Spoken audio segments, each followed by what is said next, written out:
জ্বালা ধরিয়ে দিয়েছো। আমার প্রত্যাশা অনেক বেশি। তো গাইস প্রথমে এই ভিডিওটি দেখো, তারপর ভিডিওতে কিছু ফানি কমেন্টস পড়বে। তো লেটস গো। যেটা শাকিব ভাই মানে প্রত্যাশা অনুযায়ী হয়নি, বাট আমি আমার জায়গা থেকে চেষ্টা করেছি। নিঃসন্দেহে তুই ঠিক কথা বলেছিস। আশা করছি ভবিষ্যতে যখন আরো ভালো অপরচুনিটি পাবো আরো চেষ্টা করেছো, ভালোভাবে। জ্বালা ধরিয়ে দিয়েছো। কথা কি ক্লিয়ার না ভেজাল আছে?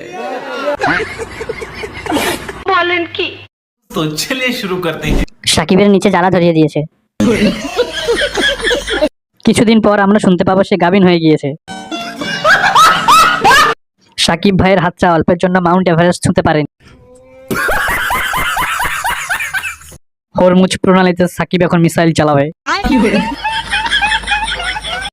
এবার কিন্তু মেয়ে বাবু চাই। तुम लोग नए हो तो सब्सक्राइब करो, वो जो लाल वाला बटन है उसके साथ स्कैम करो या फिर महफिल जमाओ, मुझे नहीं पता, बस क्लिक हो जाए।